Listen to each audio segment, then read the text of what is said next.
Muy buenos días. Dicen los expertos que las primeras horas del día, incluso algunos dicen que los primeros minutos del día son los más importantes porque dependiendo de con qué actitud te vistas, es como vas a vivir el resto del día. Por eso es importante que desde que amanece, desde que nos despertamos, podamos darle gracias a Dios por el nuevo día, tener esa actitud de agradecimiento que nos abre la capacidad de poder disfrutar. Alguien que no agradece es alguien que es mal agradecido. Incluso pudiéramos nosotros decir que lo que también nos da la capacidad de agradecer es vivir en el momento, vivir en el presente, estar conscientes de lo que estamos viviendo justo en este momento nos ayuda a poder saborear y a darnos cuenta de que estamos en un gran privilegio, de que somos bendecidos por Dios continuamente. El evangelio el día de hoy es un evangelio largo, lo quiero leer todo porque voy a usar algunas partes del movimiento que tiene. No me voy a detener tanto en las frases, sino más bien en las situaciones que sucede. Es un evangelio que creo que ya casi no lo sabemos de memoria, porque es uno de los favoritos, sobre todo cuando se trata de muchas espiritualidades que hablan de esa relación con el Espíritu Santo. Pero sin más preámbulo, escuchemos lo que dice el evangelio. En aquel tiempo, Jesús fue a Nazaret, donde se había criado. Entró en la sinagoga, como era su costumbre hacerlo todos los sábados, y se levantó para hacer la lectura. Se le dio el volumen del profeta Isaías. Lo desenrolló y encontró el pasaje en el que estaba escrito: El Espíritu del Señor está sobre mí, porque me ha ungido para llevar a los pobres la buena nueva, para anunciar la liberación a los cautivos y la curación a los ciegos, para dar libertad a los oprimidos y proclamar el año de gracia del Señor. Enrolló el volumen, lo devolvió al encargado y se sentó. Los ojos de todos los asistentes en la sinagoga estaban fijos en él. Entonces comenzó a hablar diciendo: Hoy mismo se ha cumplido este pasaje de la Escritura que ustedes acaban de oír. Todos le daban su aprobación y admiraban la sabiduría de las palabras que salían de sus labios y se preguntaban: ¿no es este el hijo de José? Jesús les dijo: seguramente me dirán aquel refrán: médico, cúrate a ti mismo y haz aquí en tu propia tierra todos esos prodigios que hemos oído que has hecho en Cafarnaúm. Y añadió: yo les aseguro que nadie es profeta en su tierra. Había ciertamente en Israel muchas viudas en los tiempos de Elías, cuando faltó la lluvia durante 3 años y medio y hubo un hambre terrible en todo el país.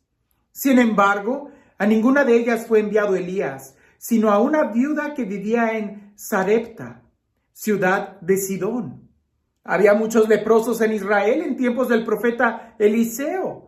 Sin embargo, ninguno de ellos fue curado sino Naamán, que era de Siria.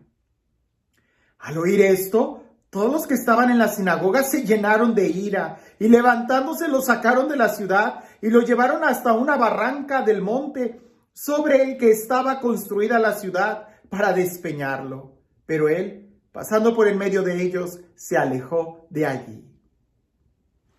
¡Qué texto tan profundo! Usualmente nosotros dividimos este texto como en 3 diferentes momentos que los meditamos en diferentes días. Hoy quise leerlos así como aparecen juntos para que veamos cómo está el movimiento. Primero, Jesús tiene una costumbre, Jesús tiene un hábito, Jesús vive el momento. Y dice que como era su costumbre hacerlo los sábados, se levantó, fue a la sinagoga y se levantó para hacer la lectura. Lo que quiere decir es que él tenía el hábito de ir a la sinagoga y su participación en la sinagoga era activa, de tal manera que participa, se levanta para leer. Ay, el día de hoy, ¿cuánto cuesta encontrar un lector de todos los que están ahí sentados en la banca? Y más, porque si pensamos en todos aquellos que han sido bautizados, muchos no tienen la costumbre de ir a misa. Ya no hablemos de una necesidad, de una conciencia. Jesús tiene la costumbre, es algo habitual en él. Él va a la sinagoga, a pesar de quien él era, el Hijo de Dios, el Mesías. Él va a la sinagoga. Segundo, se pone a servir, ayuda, le toca la lectura, él se para y lee. Tercero, que es lo más importante, cuando todo el mundo se le queda viendo, porque era el momento en que él tenía que compartir algo, todo el mundo se le queda viendo y Jesús dice, hoy se ha cumplido este texto. El texto hablaba de las características del Mesías, del ungido. El Espíritu me ha ungido para. Y resulta que para estas características que menciona el texto, Jesús ya las estaba viviendo. Hoy se ha cumplido. De tal manera que la gente reconoce que él en Cafarnaúm ya había hecho muchos milagros. Ya había hecho precisamente eso, anunciar, predicar. Jesús no es alguien a quien se le tiene que estar diciendo, oye, te toca predicar, oye, ve y a tal pueblo. Jesús dice, hoy se ha cumplido. Pudiéramos nosotros decir que es alguien que hace la tarea a tiempo.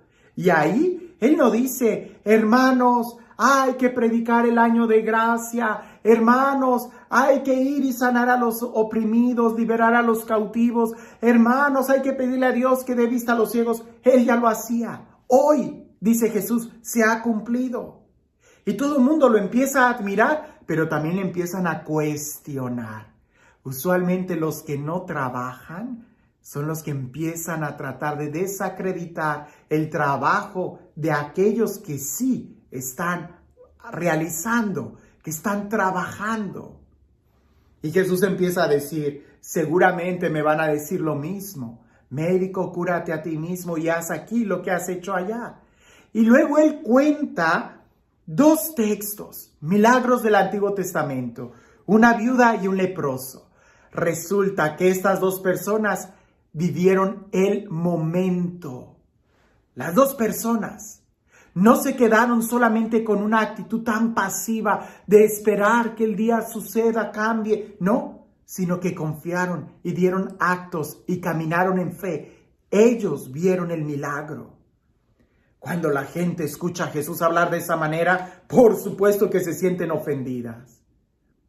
Jesús es alguien que trabaja, que vive el momento. Hoy, Él hace las cosas que tiene que hacer. Y es que en estos días estamos viviendo en la generación del mañana. Y sí, del mañana. No tanto por la tecnología, que ya es una tecnología muy vanguardista, sino por todos los pretextos. Mañana lo hago, mañana voy, mañana arreglo, mañana esto. Y así no vas a hacer nada. Jesús fue capaz de hacer todo lo que Él hacía porque Él vivía el momento. Él no dejaba para mañana la oración que tenía que hacer. Él no dejaba para mañana la necesidad de ir a la sinagoga. Él no dejaba para mañana la necesidad de ponerse al servicio, de leer, de predicar la palabra de Dios, de anunciar. Muchos de nosotros queremos vivir bajo la unción del Espíritu Santo. Y sí, queremos vivir bajo la unción del Espíritu Santo, pero dejamos para mañana el compromiso de orar, de leer la palabra, y entonces así no vamos a poder hacer nada. Hay muchas cosas que se tienen que hacer y seguramente Dios va a encontrar quien las haga, porque así es.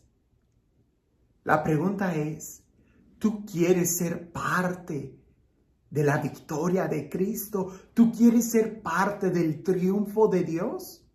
No dejes para mañana lo que tienes que hacer hoy. Hoy se tiene que cumplir este texto en tu vida. Hoy. No dejes para mañana. la oración, la lectura de la palabra, el predicar, el ayudar a alguien, un compromiso, hazlo hoy. Porque ciertamente no sabemos si mañana vamos a tener una oportunidad. Hoy es cuando puedes hacerlo, hazlo.